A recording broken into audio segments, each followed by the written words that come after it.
KJ. ഷൈനെതിരായ cyber ആക്രമണ കേസിൽ പ്രത്യേക സംഘത്തിന്റെ അന്വേഷണം പുരോഗമിക്കുന്നു. മുനമ്പം ഡിവൈഎസ്പിക്കാണ് അന്വേഷണ ചുമതല. വൈപ്പിൻ എം.എൽ.എ. കെ.എൻ. ഉണ്ണികൃഷ്ണന്റെ മൊഴിയും രേഖപ്പെടുത്തി.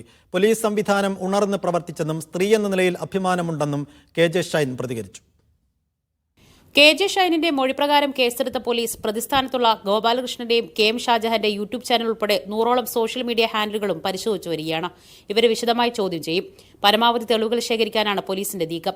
സ്ത്രീ പുരുഷ ലൈംഗികത നടുറോഡിൽ വലിച്ചെടുക്കപ്പെടേണ്ടതല്ലെന്നും രാഷ്ട്രീയ പാർട്ടികൾ ആരെയും മോശമായി ചിത്രീകരിക്കരുതെന്നുമായിരുന്നു കെ.ജെ. ഷൈനിന്റെ പ്രതികരണം. കോൺഗ്രസ് സംസ്കാരം പണ്ഡിറ്റ് നെഹ്റുവും മഹാത്മാഗാന്ധിയും ഇന്ദിരാഗാന്ധിയും ഉൾപ്പെടെ വന്നിട്ടുള്ള കോൺഗ്രസിന്റെ ചില സാംസ്കാരിക മൂല്യങ്ങളുണ്ട്. എല്ലാം അടച്ച് നമുക്ക് പറയാൻ പറ്റില്ല. ആ മൂല്യം ഇവിടെ വന്നാൽ മാത്രമേ അതിനു മേലെ ഉയർന്ന ചിന്താഗതിക്ക് ഇവിടെ പ്രവർത്തിക്കാൻ പറ്റുള്ളൂ. ഷാജഹാനെതിരെ എം.എൽ.എമാരായ പി.വി. ശ്രീനിജൻ, കെ.ജെ. മാക്സി, ആന്റണി ജോൺ എന്നിവരും പരാതി നൽകിയിട്ടുണ്ട്. ഇതിലും കെ.എൻ. ഉണ്ണികൃഷ്ണൻ എം.എൽ.എയുടെ പരാതിയിലും തുടർ നടപടികളുണ്ടാകും. അതേസമയം കെ.എൻ. ഉണ്ണികൃഷ്ണൻ എം.എൽ.എയുടെ മൊഴി പോലീസ് രേഖപ്പെടുത്തിയിട്ടുണ്ട്.